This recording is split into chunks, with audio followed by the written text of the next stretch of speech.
There is no moderate Islam. There are moderate Muslims, but there is no moderate Islam.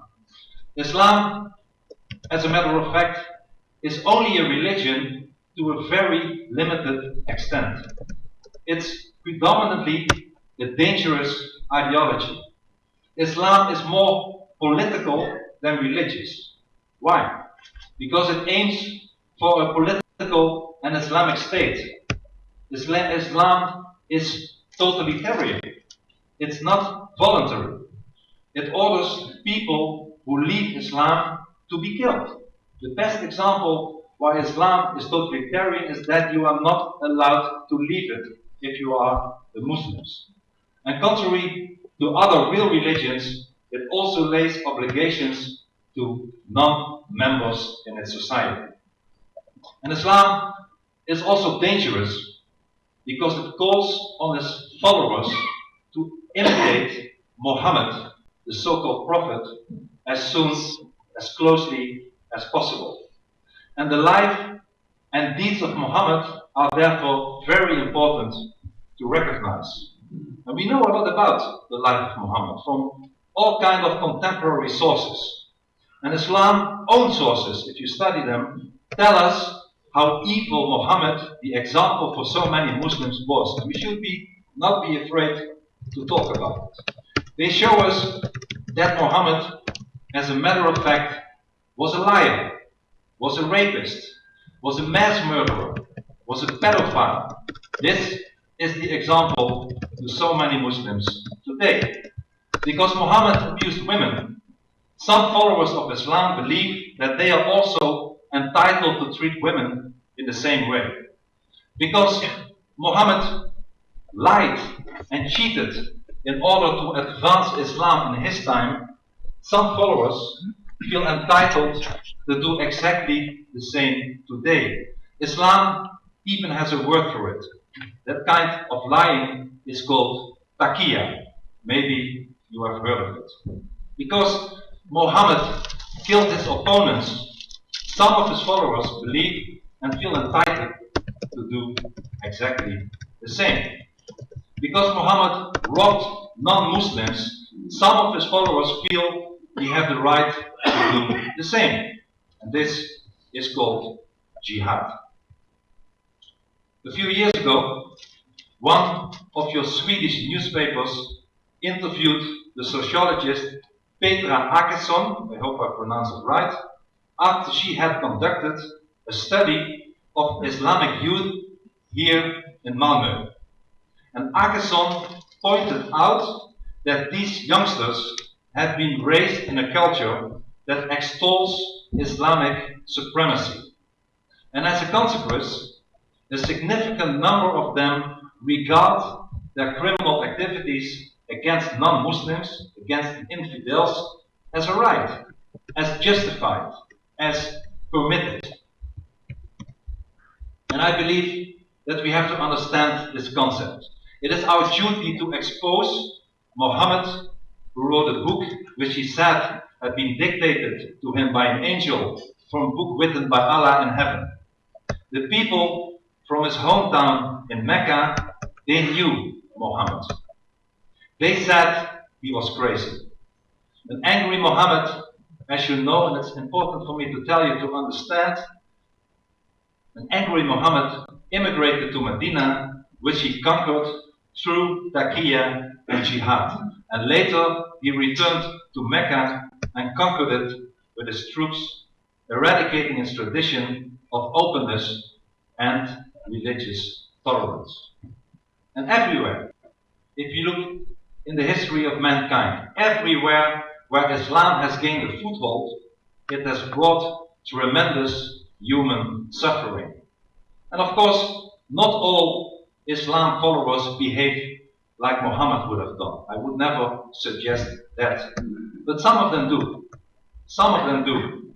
And the more Islam gets into your country, the more violent and intolerant it becomes, and the less freedom you will get.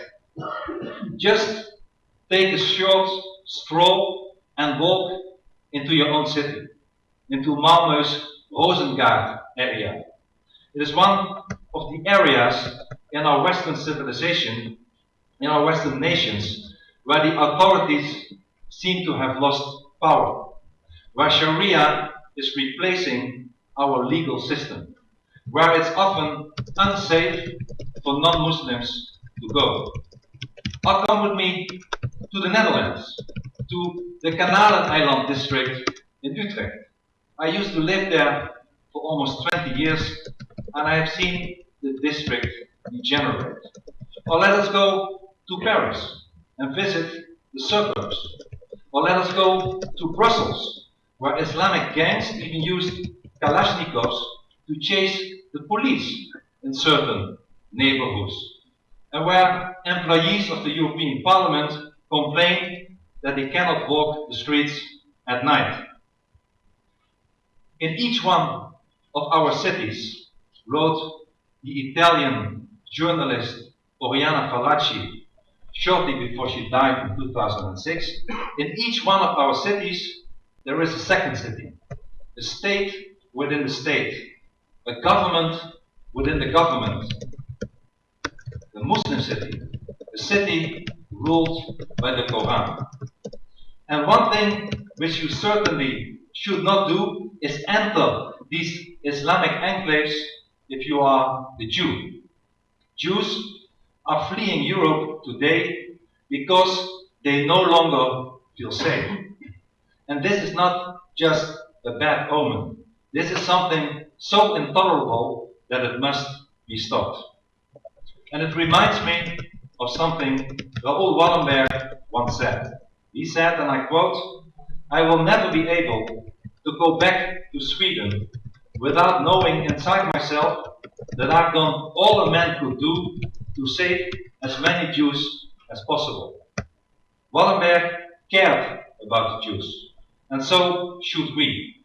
Sweden, as the Netherlands, should be a place where Jews are safe. But the more Islamic our countries become, the more hostile it will and have become to the Jewish community. And hence, while not, once again, not all the believers in Allah and Muhammad turn violent, the truth is that some of them do. And they do so because Islam, the ideology, incites them to. And we should not close our eyes for reasons of false political correctness to this reality. If we do so at our own peril. The more Islam one gets in a society, the less civilized it becomes, and the less free it becomes. It is no coincidence, ladies and gentlemen, it is no coincidence that all the Islamic states in the world demand today that freedom of speech be curtailed and that criticism of Islam and its prophet should be forbidden. They even ask the United Nations to act on that. As I said, because there is no such thing as a moderate Islam, the Islamization of our society is a very dangerous threat. The Islamization of our societies is driven by immigration from Islamic countries. Muhammad himself, as we remember, conquered Medina through the method of immigration, or hijrah, as it's called in Islam. And we have to stop the immigration to our countries from Islamic countries. We have to halt the process of the Islamization. Because we see now all over Europe, we see mosques, we see Islamic centers, we see halal shops, they are all proliferating. In any major Western European city, you will encounter numerous women in headscarves and burqas. And I even read that in Lars Hedegaard's country, Denmark, you can find an escaped prisoner in a burqa. This is Europe today, and we should not accept it anymore. Open the pages of our newspapers, and you will read horrific stories about women being trampled, female genital mutilation, and honor killings in our own backyards. And we should not accept this any longer. Winston Churchill, confronted with Nazi tyranny, said, we all remember that, never give in. Never, never, never, in nothing, great or small, large or petty, never give in except to convictions of honor and good sense. And this motto of Churchill should be the motto of the free world. It certainly is my motto. It should be painted in bright letters on the walls on also Malmö's town hall. Never give in.